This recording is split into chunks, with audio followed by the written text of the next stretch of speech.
แขวงหลวงน้ำทาจัดกองประชุมเผยแผ่มติว่าด้วยการแบ่งปันความรับผิดชอบในการจัดตั้งปฏิบัติมติว่าด้วยการสร้างเศรษฐกิจเอกราชเป็นเจ้าตนเองในระยะใหม่ฉบับปรับปรุงและปาฐกถาวันสำคัญต่างๆท่านพลโทคำกิ่งพุยหลามณีวงศ์กรรมการส่วนกลางพรรคเลขาคณะบริหารงานพรรคแขวงได้เผยแพร่มติว่าโดยการแบ่งความรับผิดชอบในการจัดตั้งปฏิบัติมติว่าโดยการสร้างเศรษฐกิจเอกราชเป็นเจ้าตนเองในระยะใหม่ฉบับปรับปรุงมาโดยการแบ่งความรับผิดชอบในการจัดตั้งปฏิบัติอิงตามกฎหมายว่าโดยรัฐบาลแห่งสปป.ลาวฉบับปรับปรุง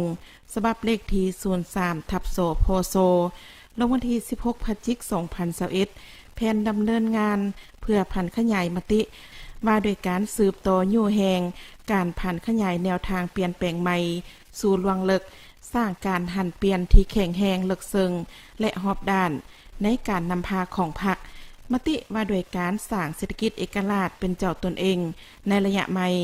มติกองประชุมสภาแห่งชาติว่าโดยการรับรองการปรับปรุงกงจักการจัดตั้งของรัฐบาลมติกองประชุมรัฐบาลเปิดกว้างข้างวันที่12-13 มังกร 2025เห็นดีแบ่งความรับผิดชอบในการจัดตั้งปฏิบัติมติว่าโดยการสร้างเศรษฐกิจเอกราชรัฐบาลได้ออกมติเป็นเจ้าตนเองในระยะใหม่คือให้คณะรับผิดชอบรวมของแขนงการองค์การต่างๆขั้นส่วนกลางแต่ละแขนงการองค์การขั้นส่วนกลางกวดกาและปรับปรุงคืนนโยบายนิติกรรมต่างๆให้สอดคล้องกับมติ04/กมสพมาโดยการสร้างเศรษฐกิจเอกราชเป็นเจ้าตนเองในระยะใหม่และการปรับปรุงกงจักการจัดตั้งของตนในระยะใหม่แบ่งความรับผิดชอบให้แต่ละแขนงการองค์การและขันท้องถิ่นต่างๆโอกาสเดียวกันทานสิงห์ไซวันคำคณะประจำพรรคแขวงหัวหน้าคณะโฆษณาอบรมแขวง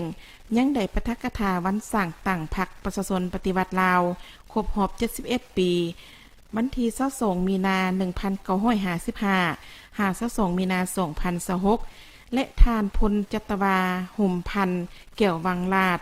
คณะประจำพรรคแขวงหัวหน้าการเมืองกองบัญชาการทหารแขวงได้ปาฐกถาวันเสียองค์ะ